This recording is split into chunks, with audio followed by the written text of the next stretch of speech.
जैसे माँ को अपने बेटे, साहूकार को अपने देनदार और किसान को अपने लहलाते खेत देखकर जो आनंद आता है, वही आनंद बाबा भारती को अपना घोड़ा देखकर आता था।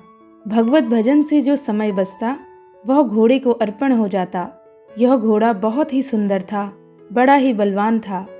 इसके जैसा घोड़ा सारे इलाके में कहीं नहीं था।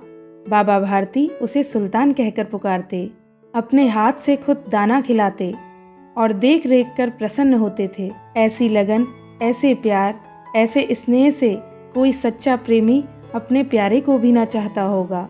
उन्होंने अपना सब कुछ छोड़ दिया, रुपया, जमीन, यहाँ तक कि उन्हें नागरिक जीवन से भी घृणा थी। अब गांव से बाहर एक छोटे से मंदिर में रहते और भगवान का भजन करते थे।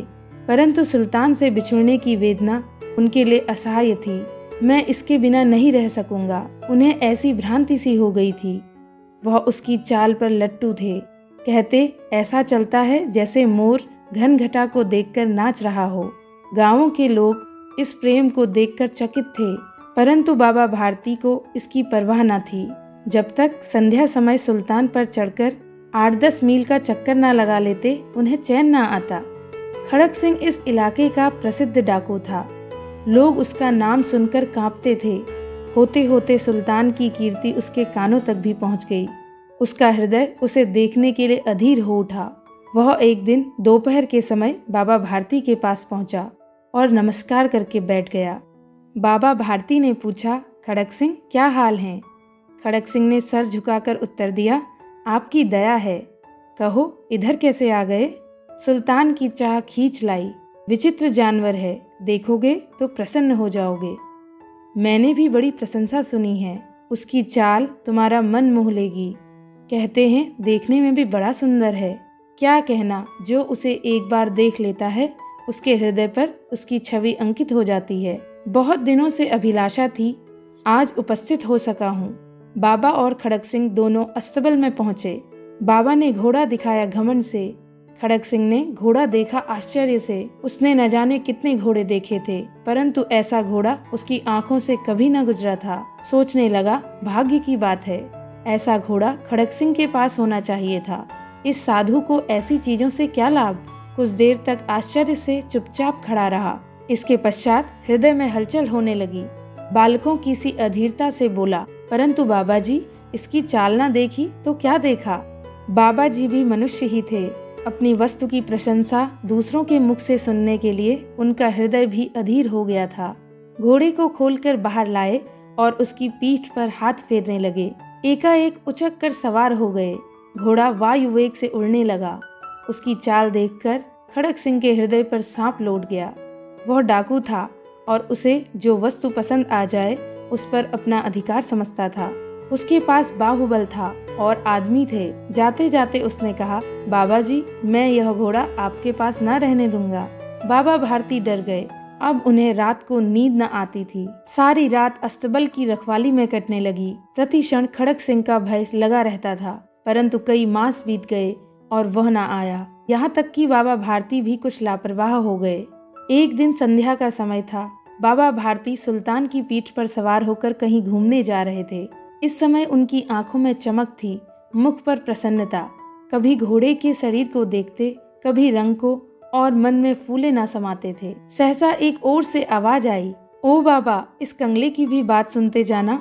आवाज में करुणा थी। बाबा ने घोड़े को थाम लिया। देखा, एक अपाहिज वृक्ष की छाया में पड़ा करहा रहा है। बोले, क्यों, तुम्हें क्या कष्ट है? अपाहिज ने हाथ जोड़कर कहा, बाबा, मैं दुखिया हूँ, मुझ पर दया करो। मुझे यहाँ से 3 मील दूर जाना है। वहाँ मेरा सौतेला भाई रहता है।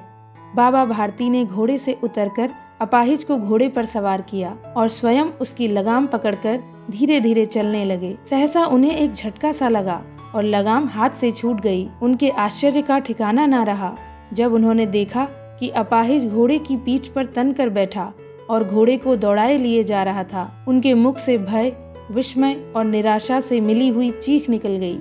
यह अपाहिज खड़क सिंह डाकू था। बाबा भारती कुछ देर तक चुप रहे और इसके पश्चात कुछ निश्चय करके पूरे बल से चिल्लाकर बोले, जरा ठहर जाओ। खड़क सिंह ने यह आवाज सुनकर घोड़ा रोक लिया। उसकी गर्दन पर प्यार से हाथ फेरते हुए कहा, बाबा जी, यह घोड़ा अब ना दूंगा, परंतु एक बात सुनते जाओ। खड़क सिंह ठहर गया। बाबा भारती ने निकट जाकर उसकी ओर ऐसी आंखों से देखा जैसे बकरा कसाई की ओर देखता है, और कहा, यह घोड़ा तुम्हारा हो चुका। मैं तुमसे इसे वापस करने के लिए नहीं कहूँगा, परंतु खड़क सिंह, केवल एक प्रार्थना करता हूँ, उसे अस्वीकार न करना, नहीं तो मेरा दिल टूट जाएगा। बाबा जी, आज्ञा कीजिए, मैं आपका दास हूँ, केवल यह घोड़ा नहीं दूंगा। अब घोड़े का नाम न लो, मैं तुमसे इसके विषय में कुछ नहीं कहूँगा। मेरी प्रार्थना केवल यह है कि इस घटना को किसी के सामने प्रकट नहीं करना। खड़क सिंह का मुंह आश्चर्य से खुला रह गया। उसका विचार था कि मुझे इस घोड़े को लेकर यहाँ से भागना पड़ेगा, परंतु बाबा भारती ने स्वयं उससे कहा कि इस घटना को किसी के सामने प्रकट नहीं करना। इससे क्या प्रयोजन सिद्ध हो सकता है? खड़क सिंह ने बहुत सोचा, बहुत सिर मारा, परंतु कुछ समझ न सका।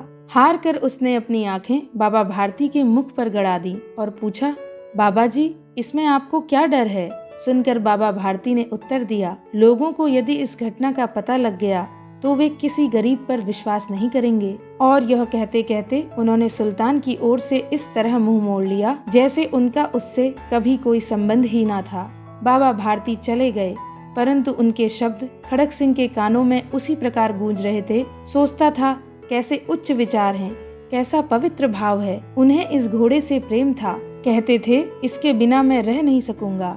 इसकी रखवाली में वह कई रातें सोए नहीं, भजन भक्ति ना कर रखवाली करते रहे, परंतु आज उनके मुख पर दुख की रेखा तक न दिखाई पड़ती थी। उन्हें केवल यह ख्याल था कि कहीं लोग गरीबों पर विश्वास करना न छोड़ दें। उन्होंने अपनी हानि को मनुष्यत्व की हानि पर न्यौछावर कर दिया। ऐसा मनुष्य मनुष्य नहीं, देवता है। एक रात्रि के अंधकार में खड़क सिंह बाबा भारती के मंदिर में पहुंचा। चारों ओर सन्नाटा था, आकाश पर तारे टिमटिमा रहे थे। खड़क सिंह सुल्तान की बाग पकड़े हुए था। वह धीरे धीरे अस्तबल के फाटक पर पहुंचा। फाटक किसी वियोगी की आंखों की तरह चौपट खुला था। किसी समय वहां बाबा भारती स्वयं लाठी लेकर पहरा देते थे, परंतु आज उन्हें किसी चोरी, किसी डाके का भय न था। खड़क सिंह ने आगे बढ़कर सुल्तान को उसके स्थान पर बांध दिया और बाहर निकलकर सावधानी से फाटक बंद कर दिया। इस समय उसकी आंखों में नेकी के आंसू थे।